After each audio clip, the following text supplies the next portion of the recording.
A pleasant good morning to all. Members, it would be remiss of me if I were not at this juncture to make reference to the passing of former President of Cuba, Fidel Castro, who passed away on Friday, November the 25th, at the age of 90. The Cuban leader was a life of purpose, a life of fulfillment and accomplishment. His unwavering spirit, steadfast will and determination brought inestimable inspiration to his people and millions worldwide. Cuba, the region, and the world has lost a stalwart leader and a fearless advocate whose legacy will long outlive his 90 years. And so I would like to invite you to stand as we observe a minute's silence to mark and pay our respects to the fallen leader.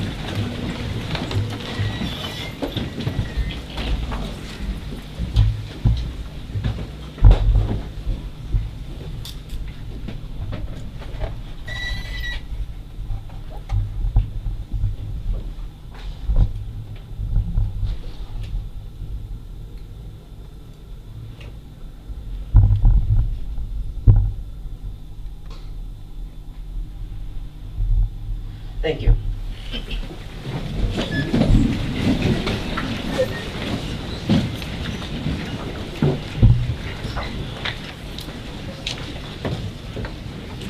Honorable Ministers, Your Excellency Secretary General Gomes, Your Excellency Ambassador Len Ishmael, Chair of the Committee of Ambassadors, Excellencies, Ambassadors, distinguished ladies and gentlemen, I bring you very warm greetings and sunny greetings from the government and people of St. Kitts and Nevis, no doubt quite welcome at this time of the year. I am delighted to be here and consider it both an honor for my country and for my region, the Caribbean, to be presiding over the affairs of our 104th Council session during arguably some of the most delicate and uncertain moments as the ACP, in a world itself seemingly full of fluidity, uncertainty, and change. Honorable Ministers, Excellencies, our 104th session finds us in a world today more of questions than the certainty of answers. A wave of populism is sweeping not just this continent, but also across the Atlantic, attested by the most recent and bruising of elections in the United States.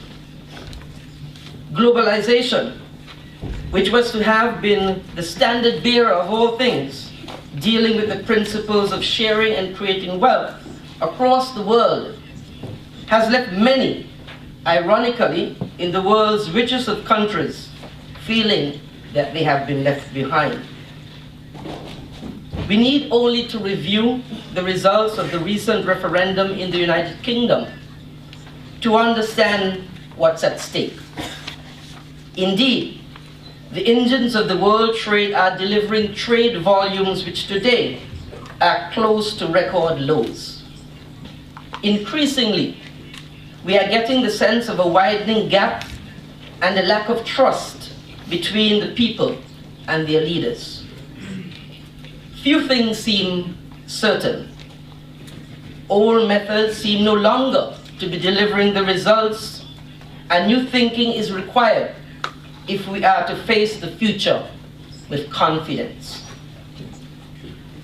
These times and the world in which we live are the backdrop against which we must consider with clarity and an urgent sense of purpose the future of the ACP group, our group. We know that the foundations on which this group was built decades ago were unassailable. They were built on the principles of solidarity, allowing us to face the world together, secure in the knowledge that we were brothers and sisters in arms, working together for the independence which we yearned, united around a common vision. My colleagues, times have changed.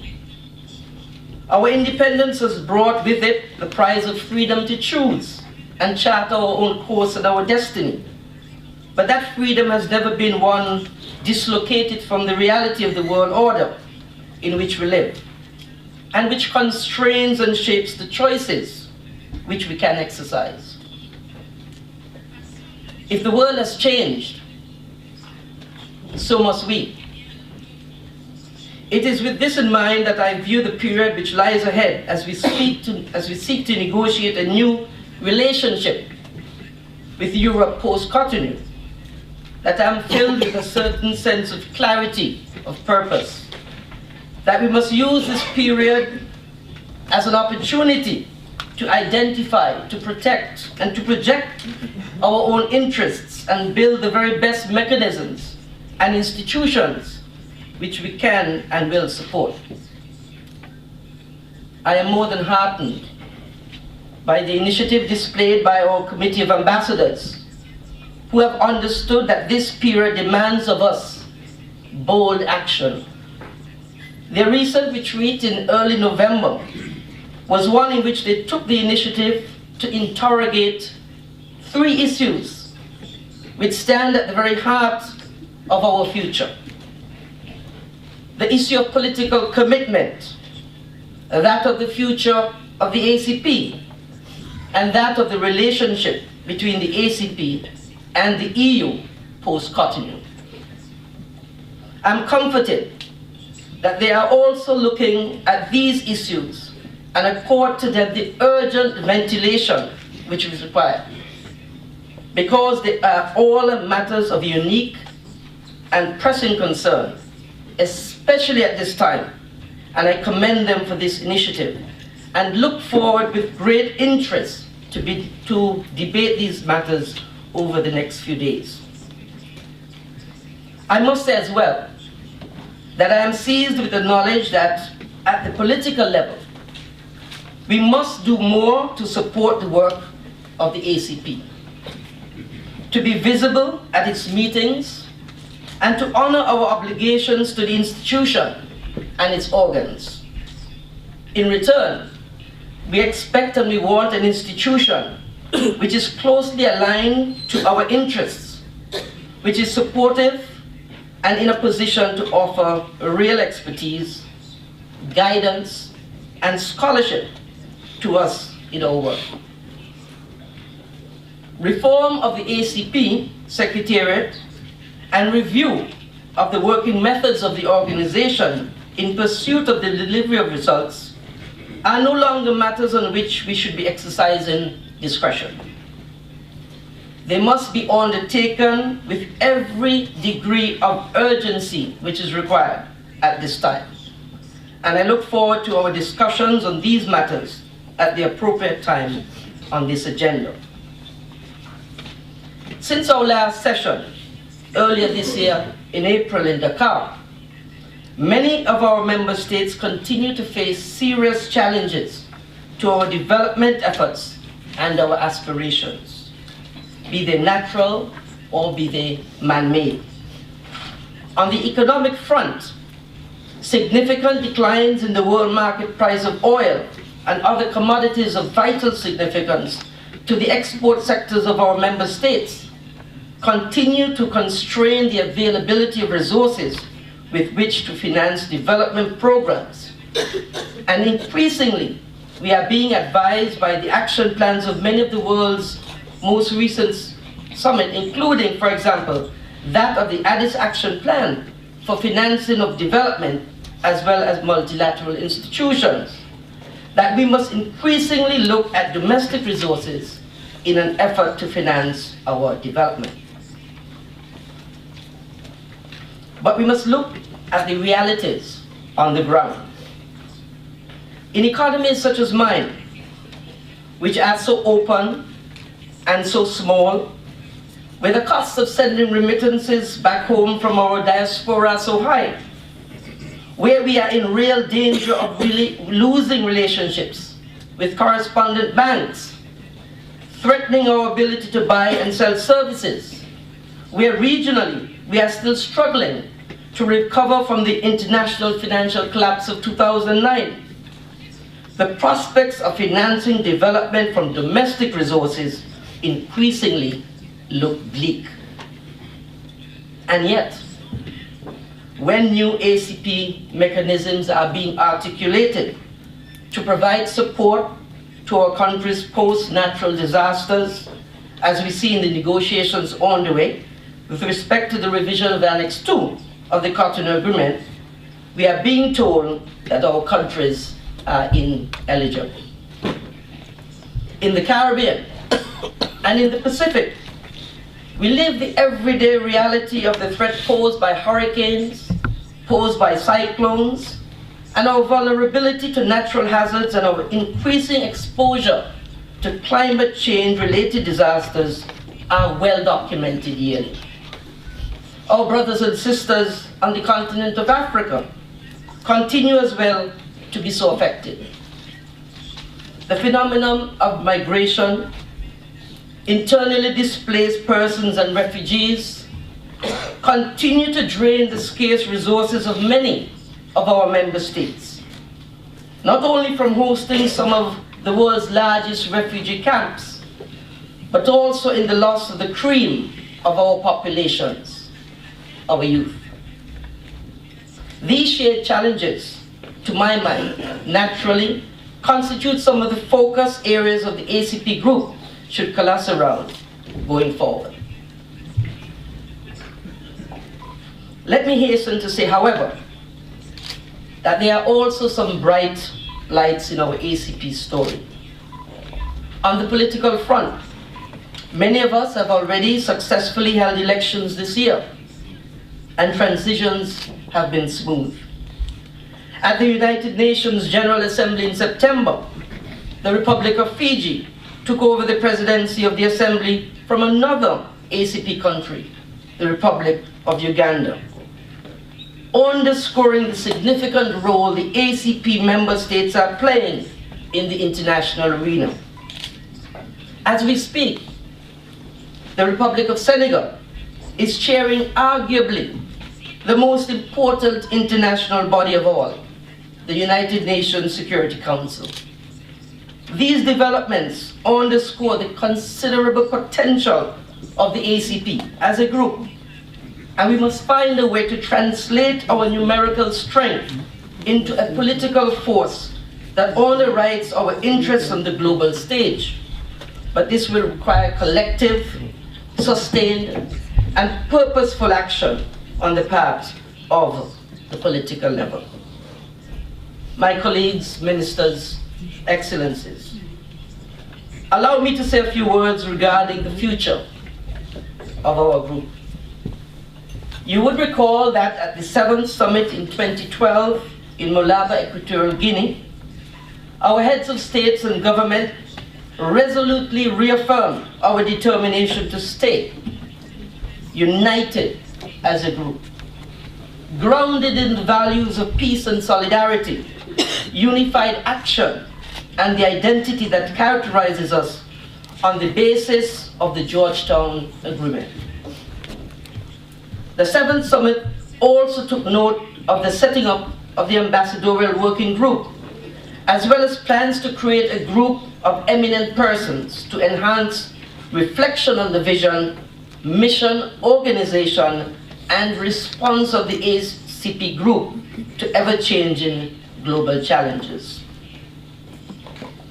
At our 96th session in Malibu in December of 2012, Council took the decision for the eminent persons group to report to us and to the heads of state and government at the end of its mandate in 2014. At our 100th session in December of 2014, we took the decision to approve the final report of the Ambassadorial Working Group and instructed the Committee of Ambassadors to forward the report and our observations to the Eminent Persons Group. At the 8th Summit in June of this year, our heads of state and government took the decision to take note and accept the report of the Eminent Persons Group and mandate the Council of Ministers, subject to the outcomes of the consultations at regional and at national levels, to put in place implementation modalities for recommendations of the EPG report by the end of 2016, and then report to the summit thereafter. Colleagues, the mandate is clear. Our session will have to take important decisions on the future of the group, and there lies the significance of our 104th Council session. Honorable Ministers, Excellencies, let me turn to our relations with our principal interlocutor, the European Union. As you are aware, reflections on the nature of the relationship between the ACP group and the EU after 2020 have been on the way since last year. And Article 95 of our Cotonou Partnership Agreement gives both parties until August of 2018 to engage in formal negotiations.